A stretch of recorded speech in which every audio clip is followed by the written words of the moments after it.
I'm JAMEEL JAFFER. I'm a lawyer for the ACLU, and I'm up here with Bill Binney, Alex ABDO, and Jim BAMFORD, who I will introduce more fully in just a second. I'm not sure how many of you got a chance to hear Keith Alexander yesterday, the head of the NSA, talk about the NSA's activities. I wasn't there myself, but I have heard that he offered a few reassurances. One of them, apparently, was that the NSA is not, in fact, keeping a file on every American.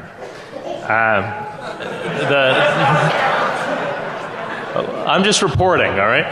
The second reassurance he offered is that when the NSA incidentally or inadvertently collects information about Americans, it's required by law to minimize that information, meaning it's required by law to delete it or to redact it.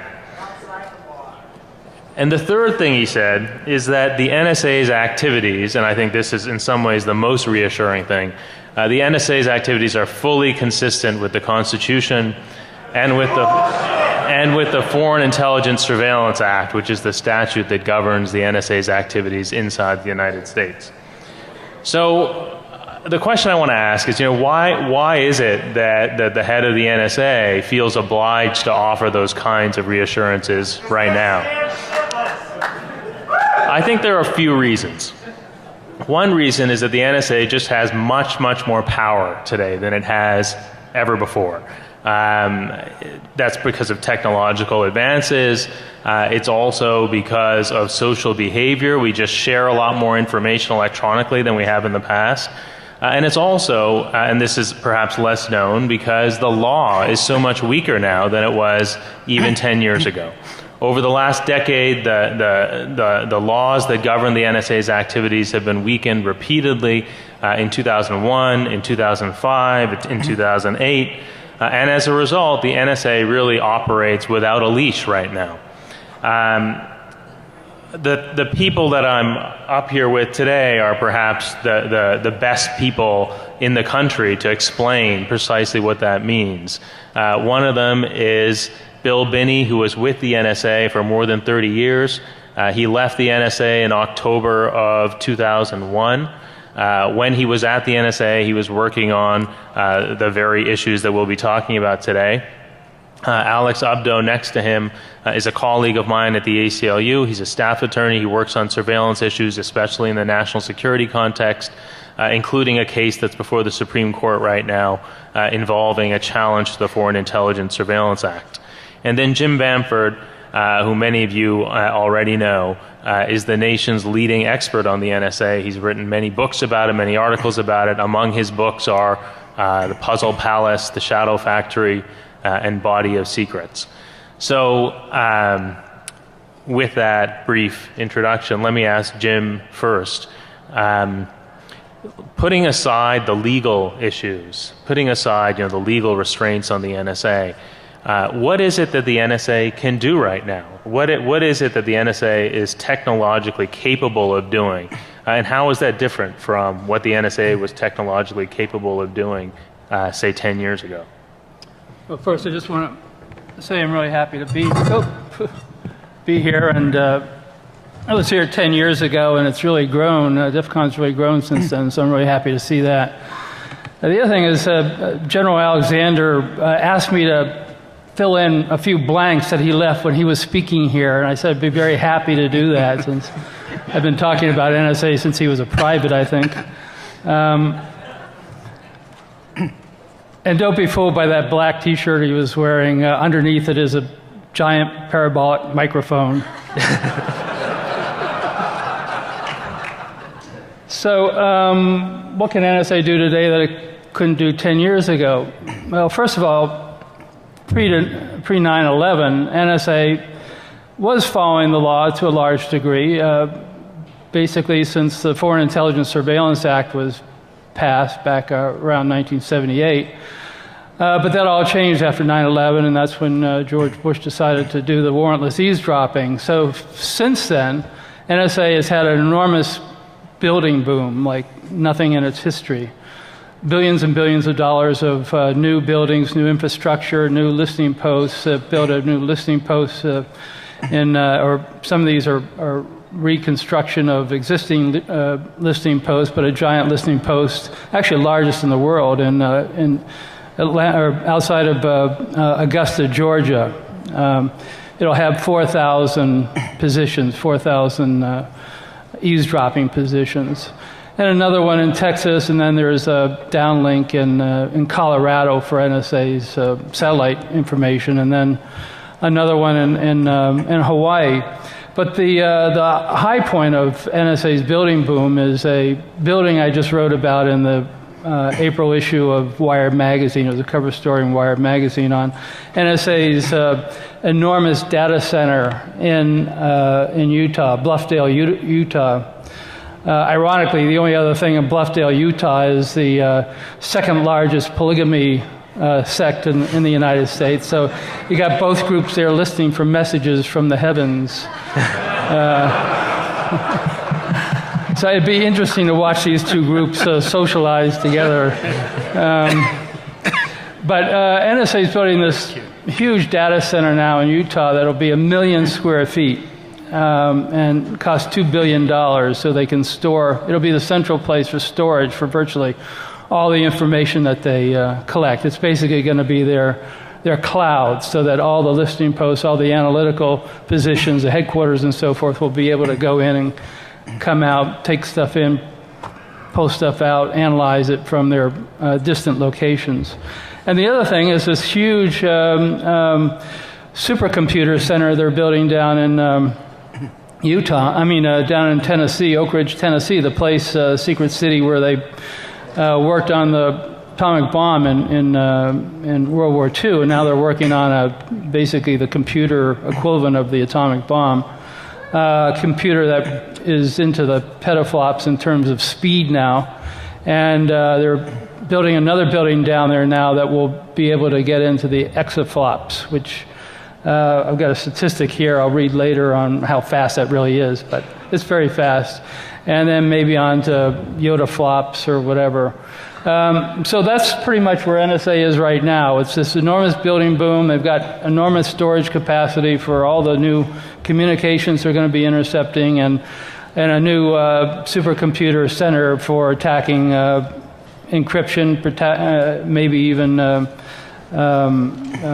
public key encryption or other kinds of encryption, although it's hard to say exactly what they're going to be using that center down in Tennessee for right now. So Bill, how do you reconcile, is there some way to reconcile General Alexander's statement that the NSA isn't keeping track of every American with the existence of a facility like the one in Utah? Well, first of all, I'd like to say, first of all, that his statement about not keeping track of every American is absolutely true. He missed a few. Not many, but he missed a few. Okay? But that's the kind of word game they play. I've been in that business for a long time, so I knew their word game. But no, there's absolutely no excuse for him even implying that he's not collecting all this data. I mean, it's not just for processing after linear recursives or things like that. It's actually storing information that they're collecting, which is emails, FTPs, those kinds of things, Twitter things, and all kinds of data about everybody. And what they're doing then with that is, of course, indexing it in a B+ tree kind of index, where they take attributes where that describes the communicants involved or it labels you. And then you build social networks for everybody out of that by doing indexing with B+ trees. And there's virtually no limit that I know of that you can do in indexing that way. You can do trillions of relationships and still be able to manage it on a very large scale, including interrogating into that base to make decisions against flowing data that you're looking at, like terabytes of data flowing by. But the problem is, unless you know what to do to begin with, you can't tell the program how to execute the rules or what to make decisions to make at every step along the way. And that's really where they have a problem. It is in the ability to automate analysis of large data sets and large sets of information to make decisions as that data is passing by. or to go into large bases that they've stored, like they will be storing in Utah, but they have other storage facilities too. I mean, Utah is, could probably store I did some calculations on it. I didn't include this in the EFF article or the affidavit that I signed earlier. But if you looked at it, even if you take the current capabilities that's being advertised online at cleversafe.com, they have 10 exabytes of storage that they can put into 21 racks of equipment that occupies 200 square feet of space. Well, if you take the 100,000 square feet they're going to have at Bluffdale and divide it by 200 and then multiply that by 10, you get 5,000 exabytes that they can store there. Well, I mean, that's, if you had 100 years of communications of everybody stored there, to maintain 100 years, that is replacing every year, you're collecting a year falls off the end, you keep the latest 100 years online in Bluffdale, it would take 1,250 NARIS devices to do that. Now that's, a NARIS device will do 10 gigabits a second, which means it could process and produce output and give you a display of, say, 1.25 million 1,000 character emails a second. So it would take 1,250 of them running full time, all the time, to keep that last 100 years online. So that's an awful lot of processing just to fill that one storage site. That is not the only storage site they have, by the way. They have a lot of others that's just planned to take the overflow that's coming out the next year or so. So up till then, I see him saying things that are verbally or by the word are correct, but he's missing the basic, the reason I left NSA was because they started spying on everybody in the country. That's the reason I left.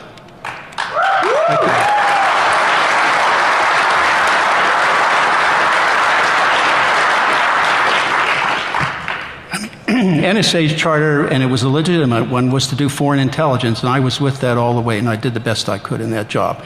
Unfortunately, they took those programs that I built and turned them on you, and I'm sorry for that. I didn't intend that, but they did that.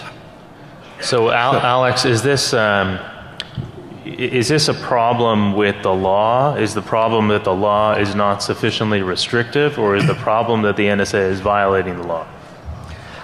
I think it's quite clearly both. After 9/11, we saw excesses of the Bush administration that we never would have guessed would happen. We saw the executive simply ignoring statutes, engaging in warrantless surveillance. And for the centuries before that, the key protection of the Constitution was that when the government wants to surveil Americans, it do so with judicial approval after making its case to a court.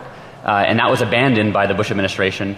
But that was just one instance of extreme violation of the law. But then Congress essentially codified that in 2008 when it authorized the government to engage in domestic dragnet surveillance of Americans' international communications. And so what we have now is an institutionalization of the law-breaking that occurred after 9/11, with the result being that the key legal protection that has protected us since the enactment of the Bill of Rights is no longer in place with respect to our communications. So we can't be sure, that the law is protecting us. We can be quite sure, actually, that it's not protecting us. But even putting aside what happened after 9/11, with the violations that are now well known and exposed, there have been countless others that we don't know about. We know we have hints and suggestions from documents that we've gotten through FOIA, through leaks to the press, through the great work of Jim, and through what we've learned from Bill and a few of his other colleagues at the NSA who defected.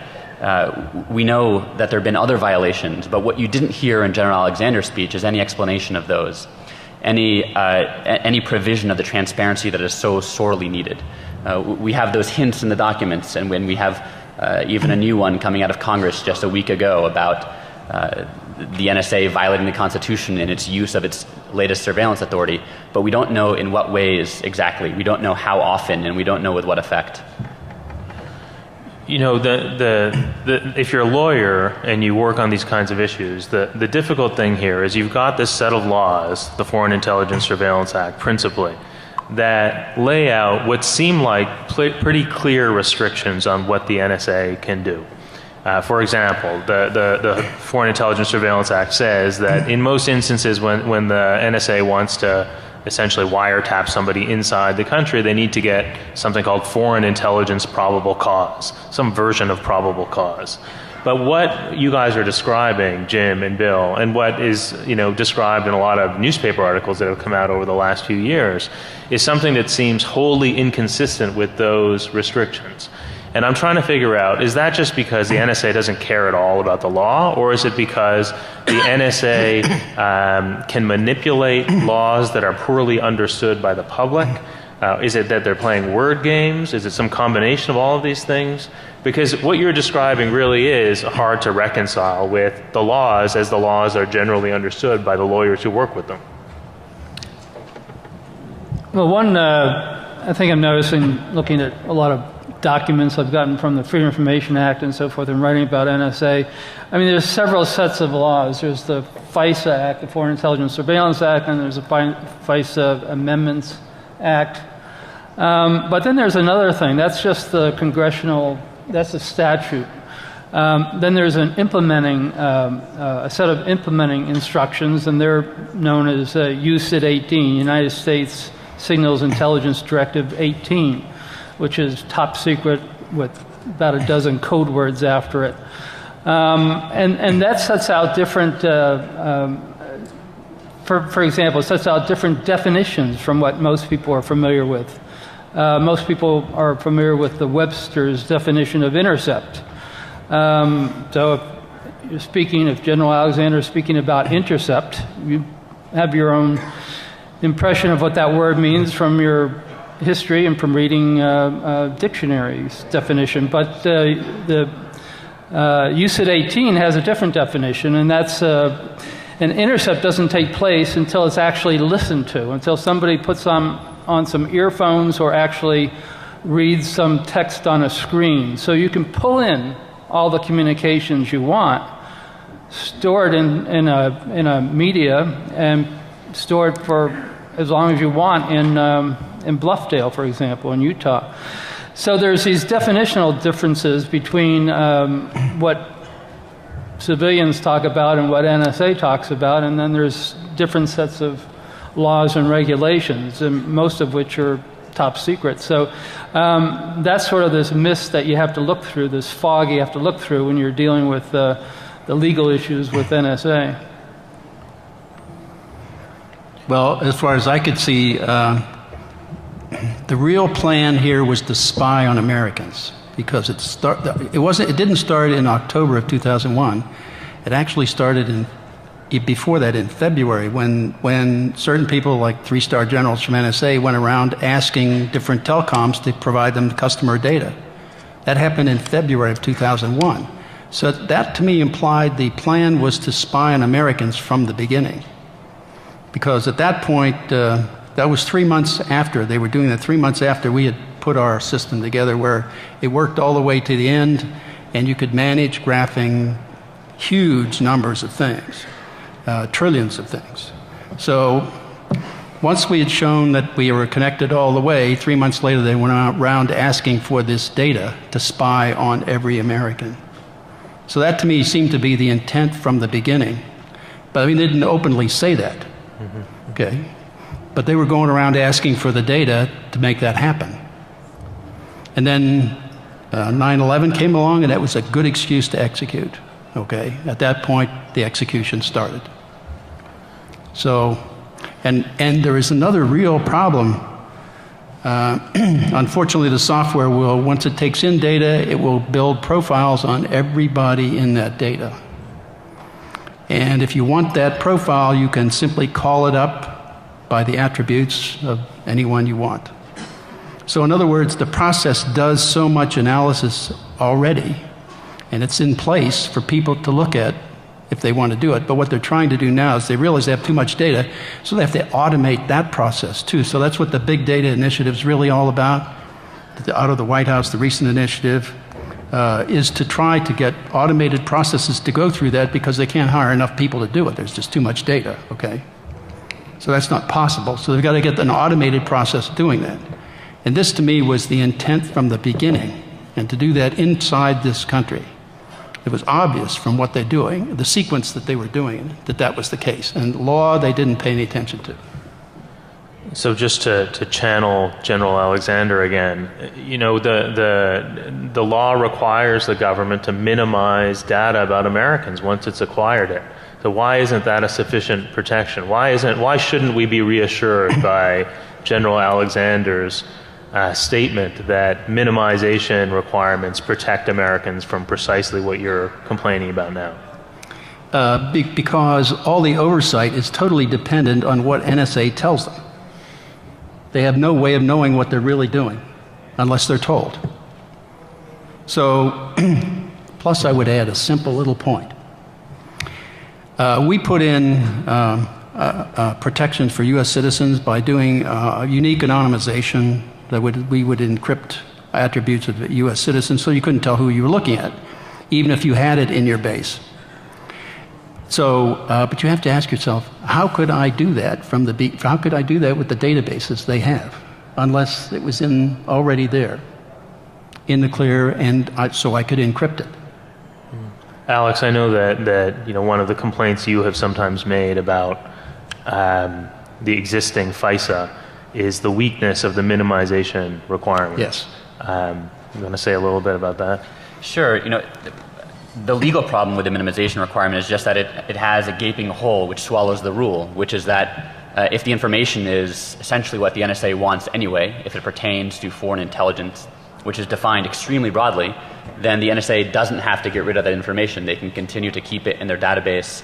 But we've learned something else actually quite interesting in the past few weeks from a few senators who've been very vocal in their objections to reauthorizing the latest surveillance statute at the end of the year, which is that even supposing they have information in their database that they're not supposed to or not supposed to target from the outset, they can then keep it in their database and target after the fact by going back and conducting data mining searches afterward, in other words, to get the information that they couldn't target from the outset. And it sounds like a minor loophole, but it's one that a few senators think is the key to the entire program. That the NSA isn't concerned so much with using its authorities to target foreigners, but that they're using it as an excuse to accumulate masses of information that they can then later search under the legal theory that Jim laid out, that the search doesn't happen until they run the query later on. It's not, the acquisition isn't the search, the querying later on is the search.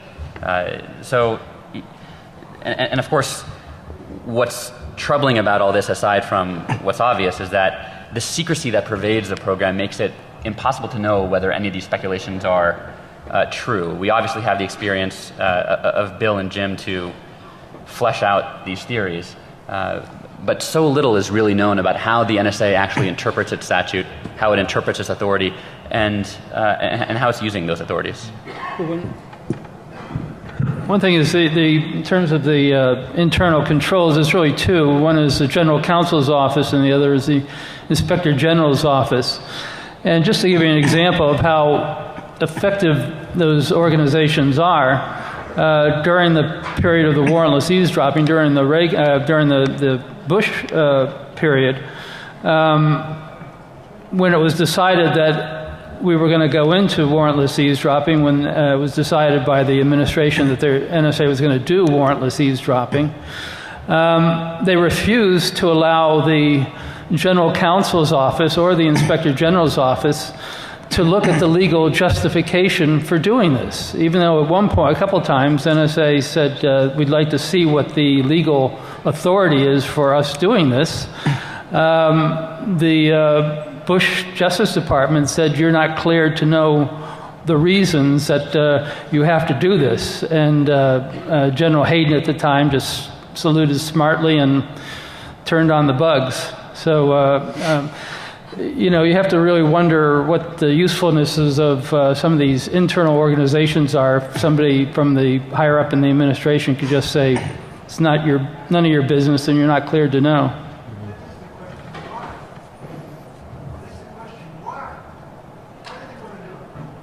What is there? Why do they want to do it? Why does the? Why all the surveillance? Why do they want to do it? Why do they want to surveil? That's their job. That's what they do. That's what they were born to do, and that's what they like doing. That's their job. They surveil the eavesdropping is what they're charged to do, and you don't see very many people except for Bill. There were only Bill, a couple other people associated with Bill that actually said, "Wait a minute, I'm not going to do this. I'm opting out. You know, it's time for me to look at the agency from the outside in." So basically, whatever people at NSA are told to do, they do. So you have that period during the warrantless eavesdropping where, now not everybody at NSA knew that they were involved in warrantless eavesdropping. I should make that clear. That was a very compartmented program. But after it was revealed, there were very few people that objected and left the agency. So NSA's job is eavesdropping. Their original charter is eavesdropping on foreign countries and foreign people in foreign countries, which there is no legal problem with because they don't have any constitutional protections. The problem is when NSA is told to eavesdrop domestically, and this wasn't the first time. Nixon, during his time, told NSA to start eavesdropping domestically, and it did it for about a week. And NSA was very happy. They were overjoyed that they were being given that opportunity to eavesdrop domestically on anti-war protesters. And it only stopped because this big civil libertarian named J. Edgar Hoover came in and said, I'm going to blow the whistle if NSA keeps doing this. He told that to Nixon, primarily because he saw NSA as stepping on FBI's turf. Yep. And so a week later, Nixon canceled the program. But there's a willingness at NSA. There was a willingness then. There was a willingness during the Bush administration to salute smartly and say, turn on the microphones when they're ordered to do that by senior officials in the administration. You know, I just want to say something about the distinction between targeting people inside the United States and targeting people outside, because, it's true that there is this sort of, obvious distinction between those two categories of surveillance. But one of the things that's going on now is that the NSA is it's engaged in dragnet surveillance of people outside the country.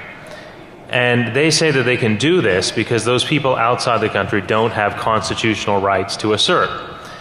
The problem is, from a constitutional perspective, the problem is that when they are surveilling those people outside the country, often those people outside the country are communicating with people inside the country. And so the NSA is sweeping up these huge volumes of communications between Americans inside the United States and non-Americans outside the United States. And those huge volumes of communications are going into these databases, including these Utah databases. And the problem that Alex was alluding to, that Senator Wyden has been harping on for the last few weeks, is that once all the information has been collected on the theory that it was collected in the course of surveillance of people abroad who don't have constitutional rights, all of that information sits in a database here and then can be searched even if the NSA is concerned not about some foreigner living abroad, but about some American living here. And from, there are lots of reasons to be worried about NSA surveillance even of non-Americans living abroad. But, even if your only concern is about NSA surveillance of Americans inside the United States, this is, as Alex says, a really huge loophole in the legal protections. So one other point also is that when you're thinking of targeting overseas and not targeting U.S. citizens, it sounds fairly innocent, but one thing you can target, for example, would be the overseas data or call centers. All these call centers they have in India and Philippines and different places now, all these companies from AT&T to American Express, Bank of America, all these companies are outsourcing when people call up and want to know what their balance is in their banking account, for example, it might be answered by a calling center in India. Well, you can target the calling center in India because it's a center outside the United States. It's foreigners that run it outside the United States, and you're not specifically targeting any American within that call center. But everything going in, if I call up and say, what's the balance in my banking account, or a question about some financing that I'm doing. That's picked up and would also go to Bluffdale because it's not being specifically targeted against me, but it's being targeted against an overseas call center. So that's sort of a loophole. So I want to ask the question that we started to talk about a minute ago, but ask it more directly. So why aren't more, if this kind of thing is going on at the NSA, why aren't more people speaking out about it? Well, I think the point is they're all been pretty much scared by what they did to us. They threatened us with prosecution. They tried to prosecute Tom Drake, and they basically made our lives a mess. They made us incapable of getting business. But that kind of thing is the power that they have. They can harass you in many different ways. And so they tried doing that with us. And so and they advertised that, by the way, internally in NSA on their internet inside the NSA. They put our 60 Minutes take on their video internally. And they made it clear what they were doing to us internally. So the whole idea was to scare the entire population internally. And that's really what's happening with our government, the way I see it. Ronald Reagan said we're a country with a government. I think we're reversing that relationship. Our country is now thinking our government now thinks it has a country. And the only way to maintain it,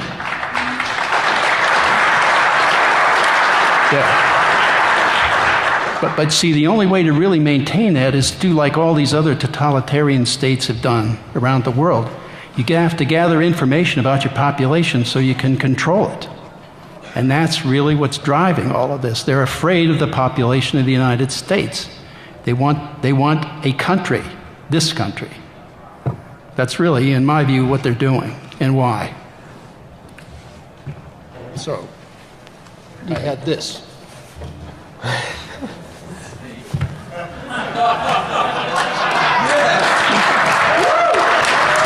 All right. All right. I want to save a little time for questions, but I have at least one more question. This one for you, Alex. I mentioned at the beginning that there's a case before the Supreme Court this fall. What's at stake in that case? So this is the ACLU's lawsuit on behalf of a number of human rights groups, journalists, activists, challenging the latest surveillance statute, the statute in 2008 that really shifted the paradigm from individualized surveillance to dragnet surveillance. And unfortunately, for the past 4 years, we haven't been litigating in court about whether the law is constitutional or not. We've been litigating about whether our plaintiffs have standing to challenge the law, whether they can file the lawsuit to begin with. And what's discouraging about the suit is that the government's argument all along has been our plaintiffs can't sue because they can't prove that they were surveilled, but of course we, the NSA, would never disclose whether anyone in particular is surveilled. And the consequences of that argument should be obvious. They're that no one can challenge the law. So even if you're not concerned about the extent of the NSA's authorities, you should, I think, perhaps be concerned that not even the government wants there to be constitutional review of these laws. They don't want anyone in court discussing them, let alone in public or in Congress. They don't want courts reviewing these laws to establish meaningful limits if there are limits to establish, or even to say if the government is correct and the laws are constitutional, which they're not. So that's what's at stake in this lawsuit, is whether this statute can be challenged. But it's not just this statute. There are numerous surveillance authorities that not only the NSA has, but other agencies use on a daily basis to intercept our communications or to gather intelligence. And if this suit is turned away by the Supreme Court, then I worry that there will be little opportunity to flesh out the constitutionality or the limits of the law in this area. And without those limits, we know what happens. And if not for a few intrepid whistleblowers, we wouldn't know about what happened after 9/11. That wasn't the success of the rule of law in this country. That wasn't the result of a lawsuit that brought that about. That was luck. And we can't rely on that forever. We're a system of checks and balances for a reason, but those checks and balances are not working in this area. Go ahead. Just one point also. I was actually one of the plaintiffs, along with Christopher Hitchens and a few other people, of the original suit brought by ACLU, and we were among the people that was identified as not being able to show that we have standing. We weren't able to show that we were physically eavesdropped on because NSA doesn't tell you who it eavesdrops on, so they threw our case out, and that's what this case is going forward with now, which I'm very happy about. The problem with the case, however, is that even if the case is successful in the Supreme Court, the government has this ultimate way to turn the switch and end the case. It's called the State Secrets Act, which is used a number of times against cases where it looks like it's either going to lose or it may end up exposing government secrets. And that's one of the problems you have here, is that even if the courts accept the argument and find in favor of the ACLU, the problem is that at some point, the government may flip the switch, turn the off switch off, and use its ultimate weapon, which is the State Secrets Act. Yeah, this is maybe worth underscoring. The secrecy surrounding all of this surveillance obviously prevents us from knowing the full extent to which the government is spying on Americans. We don't know in what instances and what context they are getting location information, for example. We don't know in what context specifically they are getting content information from emails, and we don't know in what context they get purely domestic telephone calls.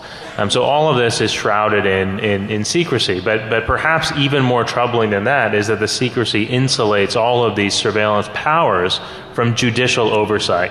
So you've got all of these statutes that look like laws in the sense that they are enacted by Congress and nominally subject to constitutional limits. But it's literally, or has been literally, impossible to enforce those constitutional limits because the government has all of these procedural objections that have in many cases been successful. One of them is standing, the one that Alex was talking about, and another is state secrets, the one that Jim was talking about.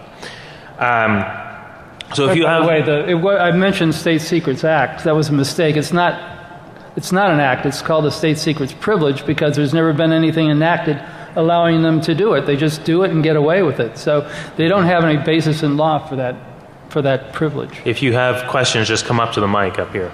It's Kim Zetter with Wired. I have a question about Alexander's statement yesterday. I wonder if you can clarify. He said that. Let's see. When talking about the minimization, he said that minimization which means nobody else can see it unless there's a crime that's been committed. That to me sounds like we're not talking about national security. I couldn't really hear. What's the legal basis for that? So the question was, does minimization mean that the NSA can't look at the communications unless there's evidence of a crime? And that's simply not true. That's not what the requirement is. You can go and read it. If you want, come up, I'll send you the link to it later. The requirement, that's one of the problems with the dragnet surveillance since 2008, is that it doesn't have to be tied to wrongdoing. It just has to be tied to foreign intelligence, which can mean a lot of things. It can mean a human rights advocate talking to an embassy abroad. It can mean anything relating to the foreign affairs. But is there a legal basis for collecting data under national security reasons and then seeing criminal activity in it for use domestic prosecution? Is there a legal, what's the legal basis for that? Because that's what it sounds like he's talking about here. It doesn't sound like he's talking about national security. I think what he's saying is that once we've collected something for foreign intelligence reasons, we can use it to prosecute people for crimes, and that's certainly true. But it's also true that that they don't have to minimize information that falls into this very broad category of foreign intelligence information. And so whatever protections apply to, whatever minimization protections apply, that those protections don't apply to this very broad category of information about foreign affairs, about the economy, about national security, about terrorism. And if you're a human rights researcher, for example, in the United States, and you're talking to the victim of some human rights abuse abroad, then you can't be assured that your communication isn't being listened to by the NSA. The law gives the NSA the authority to listen to that communication. And if General Alexander said something different yesterday, I think he misspoke. It's awfully generous of you, JAMEEL. My question is for Bill and Jim, but anybody else can address it if you so desire. I'm often struck by how little anyone in Congress, really, besides Ron Wyden, is willing to challenge any of this. There's almost near, silence or agreement with the government's arguments about state secrets and wiretapping, and the FISA Amendments Act passed in 2008. Obama voted for it. So my question is, we talk a lot about surveillance in this world. We don't talk very much about blackmail, and I don't really get why, because it seems to me that, there are 535 people in the House and the Senate who could affect some change in this regard, right? Ostensibly they have power over the NSA, and they don't. And I'm wondering if there's any, if there's anything about blackmail, frankly, that, people are actually afraid to do the right thing because they too have emails and cell phones and, personal lives that are potentially, stuff that they don't want public. So, thanks. Let me take that. Yeah. I think there's a couple of factors involved here. One is that NSA produces an awful lot of intelligence for the U.S. government on a very large scale. Most of it is coming from NSA. In fact, for all of the government. So they look at them as a source of input of intelligence on decisions they may have to make. So they look at them as a valuable resource. But NSA also looks at Congress as a way of getting money, and they really they focus in on preparing stories, which I refer to as techno babble. They go down and bamboozle Congress, and the Congress can't challenge them because they don't know any better. Okay, you have congressional people down there who don't know what not necessarily, some of them don't even know what an email. Some of them still don't email. So they aren't technically swift. Okay, so these guys go down there and bamboozle them. And you can see some of that in that testimony that happens in the various committees there. You can see that. So they get bamboozled that way. But also, from the congressional perspective, they look at NSA as all these different buildings they're putting around the country are going into somebody's area, right? And so there's money going there, and that means that they're supporting their constituents, and therefore they feel they have to support them, and so they let them do basically what whatever they want to do. They say it's okay because they're our intelligence resource in the government. So those are the kind of factors I think that are involved in that. Well, I agree with the person who asked the question. It's changed a great deal from the beginning back in the mid-'70s when you had the first House and Senate Intelligence Committees. You had Frank Church, who was very much going after NSA. He had the first real hearings that, for the first time, exposed what NSA was doing, and it had been spying illegally for 30 years at that point, until Frank Church and his committee found out about it. That's what created the Foreign Intelligence Surveillance Act. And that was at the beginning. Now you have the opposite. At the beginning they were watchdogs, and now they're lapdogs. All they do is salute smartly and do whatever the intelligence community wants. Actually, they're gone beyond that now, where they actually suggest to the intelligence community that they should be doing more and so forth. And I think one of the reasons for that is that, especially post 9/11, it's this whole idea in Congress that your opponent the next time up is going to say you're weak on terrorism, you're weak on defense, you're weak on U.S. security if you vote against anything that NSA wants or really that the Pentagon wants. So you've got that factor that the Congress is very much afraid of constituent reaction if they look hostile to anything that's has the word terrorism in it. But there would be more Ron Wydens if the civil liberties constituency were louder. If more people wore "Sue the Bastards" T-shirts. Yep. Yeah. Hi, I'm Cory Doctorow, and I write about this stuff a lot. And the question that occurred to me when you were speaking earlier is the one that someone shouted out from the audience. Why? And the answer you gave made it sound like there's someone sort of there's an upper echelon at the NSA who eavesdrop on people the way ants build hills, that it's just sort of a compulsion, like if they weren't doing this, they'd be hand washing or something. And then it sounded like you said maybe, no, the reason that they're doing this is that it's just a way of building an empire, and if they could build an empire by pasteurizing milk, they'd be out there pasteurizing milk instead of listening to people's conversations. None of those sound like a totally complete account of what their internal theory is of what happens when you harvest the entire communications corpus of a nation or a planet. Is it merely compulsion? Is it merely empire building? Do they have a theory about what they're going to get? And as a kind of end to that, as a Canadian who lives in the United Kingdom, can someone explain to me why eavesdropping on me is okay, but not okay for Americans, and maybe explain how that relates to the answer to why people harvest all this communication on Americans? Thank you. Yeah. First of all, there are treaties with different between countries that we don't spy on each other's people. So that does. Those do exist. So I know it's hard to believe, but right now I don't think any of that really applies. They're taking in everything without minimization. They don't minimize anything, as far as I know. Everything's being taken in, and part of it's a fear. I think that they're afraid of not having the data, so they couldn't figure out something out. Or if they pull all the data in, eventually they'll figure something out and be able to go back and resolve the issues in retrospect. So I think there's several drivers there. But my real point is this is much larger. It has to do with a government that's virtually implanted in Washington. People don't get, this is why I'm for term limits, right? These people don't rotate, so they stick down there and they think they know better, okay? And so now that's why I said I think we have a government that thinks it has a country.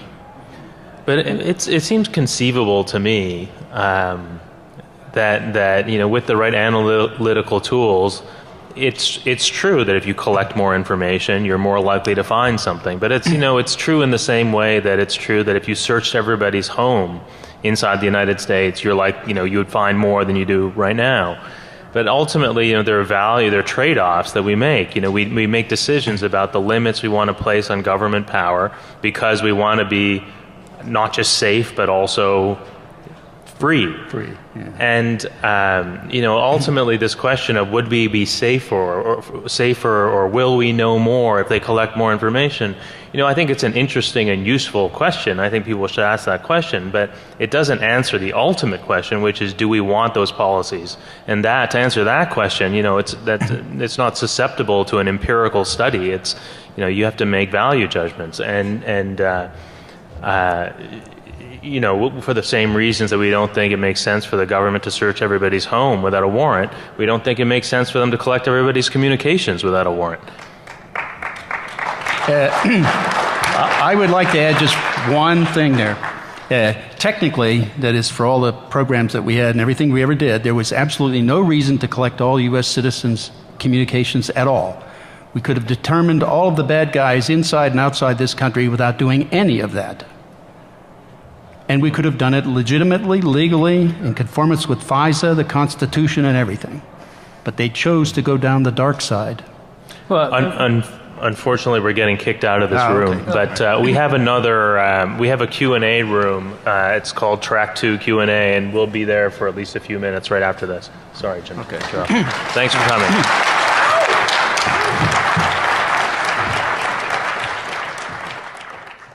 it's hard to say exactly what they're going to be using that center down in Tennessee for right now.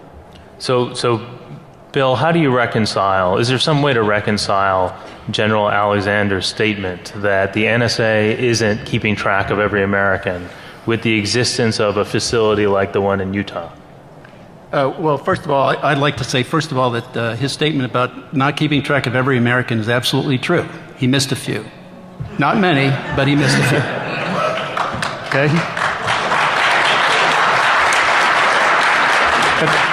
But that's the kind of word game they play. I've been in that business for a long time, so I knew their word game. But no, there's absolutely no excuse for him even implying that he's not collecting all this data. I mean, it's not just for processing after linear recursives or things like that. It's actually storing information that they're collecting, which is emails, FTPs, those kinds of things, Twitter things, and all kinds of data about everybody. And what they're doing then with that is, of course, indexing it in a B+ tree kind of index where they take attributes where that describes the communicants involved and or it labels you. And then you build social networks for everybody out of that by doing indexing with B+ trees. And there's virtually no limit that I know of that you can do in indexing that way. You can do trillions of relationships and still be able to manage it on a very large scale, including interrogating into that base to make decisions against flowing data that you're looking at, like terabytes of data flowing by. But the problem is, unless you know what to do to begin with, you can't tell the program how to execute the rules or what to make decisions to make at every step along the way. And that's really where they have a problem. It is in the... The other thing is General Alexander asked me to fill in a few blanks that he left when he was speaking here, and I said I'd be very happy to do that since I've been talking about NSA since he was a private, I think. And don't be fooled by that black T-shirt he was wearing. Underneath it is a giant parabolic microphone. So what can NSA do today that it couldn't do 10 years ago? Well, first of all, pre-9/11, NSA was following the law to a large degree. Basically, since the Foreign Intelligence Surveillance Act was passed back around 1978. But that all changed after 9/11, and that's when George Bush decided to do the warrantless eavesdropping. So since then, NSA has had an enormous building boom like nothing in its history. Billions and billions of dollars of new buildings, new infrastructure, new listening posts, built a new listening post or some of these are reconstruction of existing listening posts, but a giant listening post, actually largest in the world, in Atlanta, or outside of Augusta, Georgia. It'll have 4,000 positions, 4,000 eavesdropping positions. And another one in Texas, and then there's a downlink in Colorado for NSA's satellite information, and then another one in Hawaii. But the high point of NSA's building boom is a building I just wrote about in the April issue of Wired magazine. It was a cover story in Wired magazine on NSA's enormous data center in Utah, Bluffdale, Utah. Ironically, the only other thing in Bluffdale, Utah is the second largest polygamy sect in the United States. So you got both groups there listening for messages from the heavens. So it'd be interesting to watch these two groups socialize together. But NSA is building this huge data center now in Utah that'll be 1 million square feet and cost $2 billion, so they can store. It'll be the central place for storage for virtually all the information that they collect. It's basically going to be their cloud, so that all the listening posts, all the analytical positions, the headquarters and so forth will be able to go in and come out, take stuff in, post stuff out, analyze it from their distant locations. And the other thing is this huge supercomputer center they're building down in down in Tennessee, Oak Ridge, Tennessee, the place, Secret City, where they worked on the atomic bomb in World War II, and now they're working on basically the computer equivalent of the atomic bomb. Computer that is into the petaflops in terms of speed now, and they're building another building down there now that will be able to get into the exaflops, which I've got a statistic here I'll read later on how fast that really is, but it's very fast. And then maybe on to yotaflops or whatever. So that's pretty much where NSA is right now. It's this enormous building boom. They've got enormous storage capacity for all the new communications they're going to be intercepting, and and a new supercomputer center for attacking encryption, maybe even public key encryption or other kinds of encryption, although... Because the law is so much weaker now than it was even 10 years ago.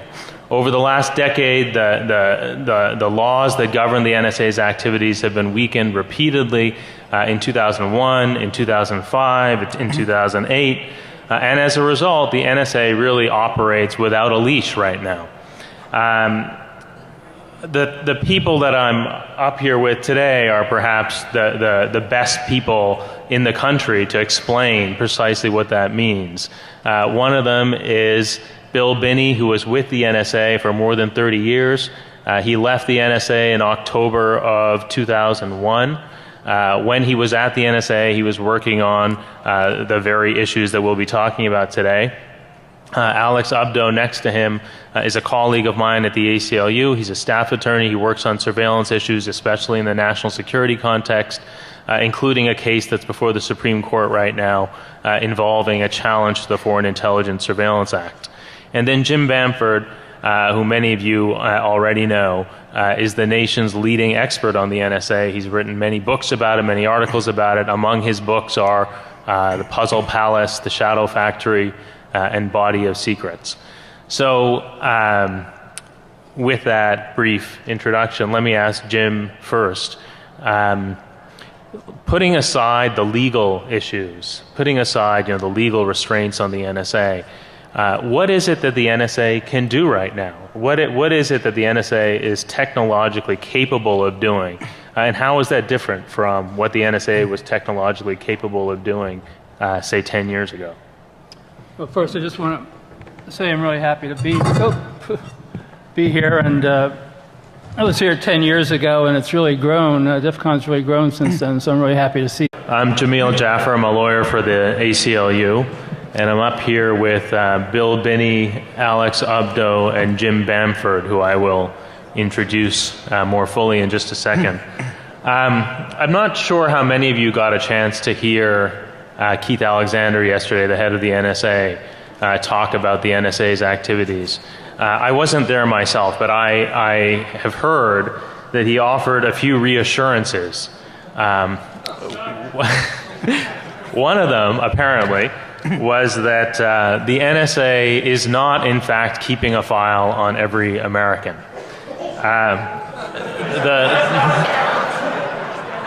I'm just reporting, all right? The second reassurance he offered is that when the NSA incidentally or inadvertently collects information about Americans, it's required by law to minimize that information, meaning it's required by law to delete it or to redact it. And the third thing he said is that the NSA's activities, and I think this is in some ways the most reassuring thing, the NSA's activities are fully consistent with the Constitution and with the Foreign Intelligence Surveillance Act, which is the statute that governs the NSA's activities inside the United States. So the question I want to ask is, why is it that the head of the NSA feels obliged to offer those kinds of reassurances right now? I think there are a few reasons. One reason is that the NSA just has much, much more power today than it has ever before. That's because of technological advances. It's also because of social behavior. We just share a lot more information electronically than we have in the past. And it's also, and this is perhaps less known,